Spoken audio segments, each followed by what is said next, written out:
Damn it. ఏంటిటా కుండబద్దలు కొడతా అట్ట. నమస్కారం, కుండబద్దల ప్రేక్షకులకి స్వాగతం. నేను గౌతమ్ కాటా. ఈ వీడియోలో నేను మీతో చెప్పాలనుకునే అంశం, జగన్మోహన్ రెడ్డి ఇక తిరిగి రాడా అంటే ఇక్కడ రెండు రకాలైన అర్థాలు ధ్వనిస్తూ ఉన్నాయి. విదేశాలకు వెళ్ళిన జగన్మోహన్ రెడ్డి గెలుస్తాడు అనే నమ్మకం లేకపోవటం మూలాన ఇక తిరిగి వచ్చే అవకాశం లేదు. ఇక్కడున్న కేసుల వ్యవహారాలు కానీ వీటన్నిటిని తప్పించుకోవడానికి, అంటే ఇంతకు ముందు నీరవ్ మోడీ కానీ కొంతమంది అలా విదేశాలకు వెళ్ళి ఇంతవరకు తిరిగి రాలేదు చూడండి. అలాగనే జగన్మోహన్ రెడ్డి కూడా తిరిగి రాడు. జగన్మోహన్ రెడ్డి ఏ రోజైతే విదేశాలకు వెళ్ళాడో ఆ రోజు నుంచి జరుగుతున్న చర్చ ఇది. కాకపోతే గత 2-3 రోజులుగా జరుగుతున్న చర్చ మరొకటి ఉంది. ఇందులో ధ్వనించే రెండో రకమైన అర్థం, జగన్మోహన్ రెడ్డి తిరిగి మళ్ళీ అధికారంలోకి రాడు అనేది. ఈ రెండు అంశాల మీద జగన్మోహన్ రెడ్డి గురించి ఎక్కువగా చర్చ జరుగుతూనే ఉంది. విదేశాలకు వెళ్ళిన జగన్మోహన్ రెడ్డి తిరిగి రాడు అని నిన్న పులివెందుల టీడీపీ అభ్యర్థి కూడా బీటెక్ రవి కూడా ఒక టీవీ ఛానల్లో మాట్లాడుతూ ఆయన కూడా దీన్ని వివరించటం జరిగింది. ఆయన గతంలో జరిగిన రాజశేఖర్ రెడ్డి ప్రమాదాన్ని కూడా ఉటంకించి మరి ప్రకృతే ఆయన తిరిగి రావటానికి సహకరించటం లేదు అనే విషయాన్ని కూడా ఆయన ఉటంకించటం జరిగింది. కాకపోతే ఎవరికైనా ఇలాంటి ఒక ప్రమాదాలు జరగాలనేది కానీ ఇలాంటి ఇన్సిడెంట్లు జరగాలని ఎవరు కోరుకోకూడదు. కానీ జరిగితే చేయగలిగేది ఏమి లేదు. రాజశేఖర్ రెడ్డికి జరిగింది ఎవరైనా ఆపగలిగారా? దాన్ని ఎవరైనా తప్పించగలిగారా? ఏం లేదు కదా. కానీ తిరిగి అవే జరుగుతాయనేది కూడా ఏమీ లేదు. అందుకని జగన్మోహన్ రెడ్డి కోర్టు పర్మిషన్ తోటి ఆయన విదేశాలకు వెళ్ళాడు కాబట్టి తిరిగి వచ్చే అవకాశాలే మెండుగా కనిపిస్తూ ఉన్నాయి. దాంతోపాటుగా జగన్మోహన్ రెడ్డి కనుక ఇప్పుడు తిరిగి రాకపోతే ఆయన మీద ఉన్న కేసుల్లో బలం చేకూరే అవకాశం మెండుగా ఉంది. తిరిగి జగన్మోహన్ రెడ్డిని ఇంటర్పోల్ సహాయం ద్వారా అరెస్టు చేసైనా తీసుకొచ్చి మళ్ళీ జైల్లో పెడతారు అనేది మరొక వాదన నడుస్తుంది. కాబట్టి జగన్మోహన్ రెడ్డి తిరిగి ఖచ్చితంగా వస్తాడు అని. ఇక వైఎస్ఆర్ కాంగ్రెస్ పార్టీలో ఉన్న కొంతమంది కార్యకర్తలు అయితే తిరిగి గెలవబోయేది మేమే కాబట్టి జగన్మోహన్ రెడ్డి తిరిగి ఖచ్చితంగా వస్తాడు అనే విషయాన్ని చెబుతూ ఉన్నారు.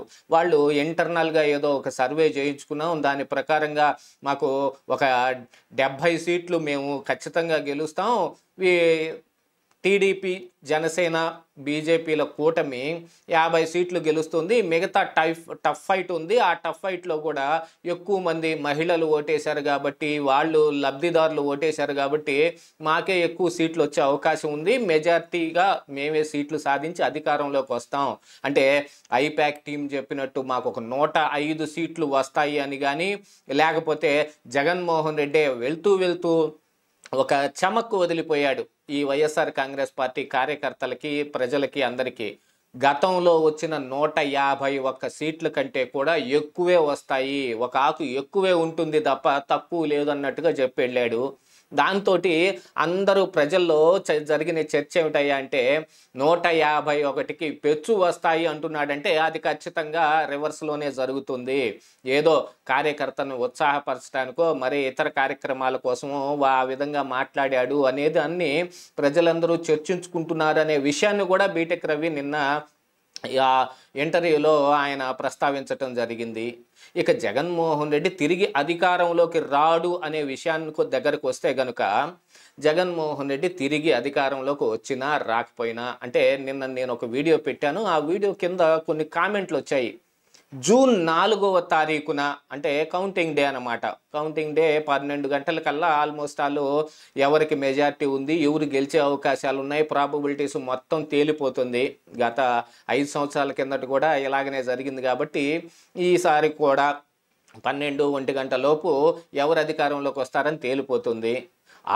ఆ రోజున నువ్వు తిరిగి మళ్ళీ వీడియో చెయ్యి, నీ మొహం నేను చూడాలి అని కోరుకున్నాడు ఒక మన సబ్స్క్రైబరో లేకపోతే ఒక వీరాభిమానం. జూన్ 4న మళ్ళీ నువ్వు వీడియో చెయ్యి, నీ ముఖం నేను చూస్తాను అని.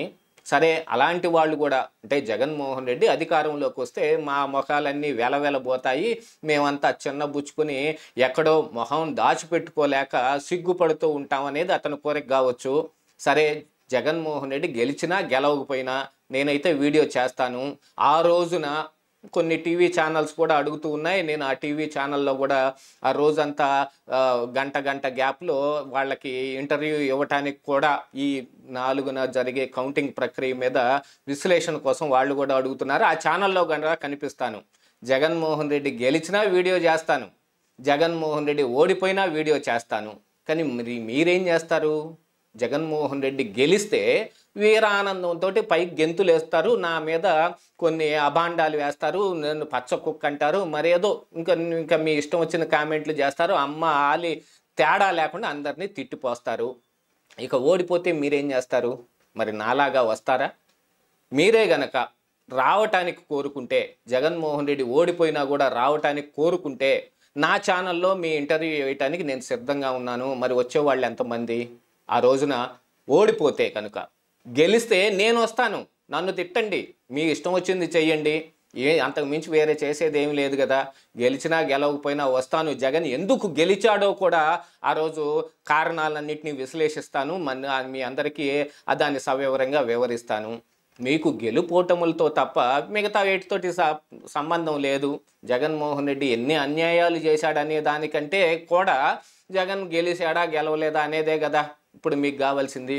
జగన్ ఓడిపోయినా కూడా మీరు రావటానికి సిద్ధంగా ఉన్నారు అని అంటే నా ఛానల్లోనే నేను మీ ఇంటర్వ్యూ తీసుకుంటాను. మిమ్మల్ని సగౌరవంగా గౌరవించి మాత్రమే మాట్లాడతాను. మీలాగా బూతులు కానీ మిగతాయి కానీ మాట్లాడే సంస్కృతి నాది కాదు. కాబట్టి సరే, జగన్మోహన్ రెడ్డి తిరిగి గెలుస్తాడా అనే దాని విషయం దగ్గరికి వస్తే, నిన్న సజ్జల రామకృష్ణారెడ్డి మాట్లాడినివ్వండి, ఆ ముందు మరెవరైనా మాట్లాడినివ్వండి, ఇప్పుడు జరుగుతున్న విషయాల మీద ప్రమాణ స్వీకారం కోసం జూన్ 9వ తారీఖున ఏర్పాట్లు చేయనివ్వండి, విశాఖలో ఉన్న హోటల్స్ మొత్తం బుక్ అయిపోయినాయి అని చెప్పనివ్వండి, ఏదైనా జరగనివ్వండి, ఆ జరిగే వాటన్నిటి పరిణామాలు మొత్తం తీసుకొచ్చి జగన్మోహన్ రెడ్డి ఓటమి వైపే దారి తీస్తూ ఉన్నాయి. చాలామంది జ్యోతిష్కులతోటి కూడా వీళ్ళు అనేక రకాలైన విశ్లేషణలు చేపిస్తూ, ఎందుకంటే జాతకాలకు ఒక లెక్కపాడు ఏముండదు. అందుకనే మన హేతువాద సంఘం అధ్యక్షుడు ఒక ఆయన, మనకి బాగా తెలిసిన ఆయన, ఒక సవాల్ కూడా విసిరాడు. ఎవరైనా సరే వాళ్ళు గెలుస్తారు వీళ్ళు గెలుస్తారని ఉజ్జాయింపుగా చెప్పటం కాదు. 175 స్థానాల్లో ప్రతి ఒక్క స్థానాన్ని తీసుకుని, ఇదిగో ఇది టీడీపీ గెలుస్తుంది, ఇదిగో ఇది బీజేపీ గెలుస్తుంది, ఇదిగో ఇది వైఎస్ఆర్సీపీ గెలుస్తుంది, ఈ 156 స్థానాలు వైసీపీకే వచ్చేస్తాయి అని ఎవరైనా చెప్పగలిగితే వాళ్ళకి సన్మానం చేసి వాళ్ళ కాళ్ళు మొక్కుతానని చెప్పాడు. సరే, ఆయన విషయం వదిలేసినా కూడా మరి వేణుస్వామి లాంటి వాళ్ళు కూడా అనేక రకాలైన విశ్లేషణలు చేసి జగన్మోహన్ రెడ్డి గెలుస్తాడని చెబుతున్నారు తప్ప, మరి 175లో ఏ స్థానాలు ఖచ్చితంగా గెలుస్తారని ఆయన మరి చెప్పే అవకాశం ఉందా? అలాంటిది కూడా ఏమీ లేదు. కానీ ప్రస్తుతం ఉన్న పరిస్థితుల ప్రకారంగా చూస్తే జగన్మోహన్ రెడ్డి ఓటమి వైపే ప్రయాణం చేస్తూ ఉన్నాడు అనేది అంచనా అందుతోంది. ఆ ఓడిపోవటం ఏ పార్టీకి కానీ ఏ నాయకుడికి కానీ చిన్నబుచ్చుకునే అంశం ఏం కాదు. మరి మీ దృష్టిలో అది ఏమన్నా మొత్తం పుట్టి మునిగిపోయినట్టు ఏమన్నా ఏమో కానీ, గెలుపోటములు సహజ సిద్ధంగా ఏర్పడేవి, ప్రజల్లో ఉండే అభిమానంతో వస్తాయి. ఒకసారి ఓడిపోయిన వాళ్ళు మళ్ళీ గెలుస్తారు, ఒకసారి గెలిచిన వాళ్ళు మళ్ళీ ఓడిపోతారు.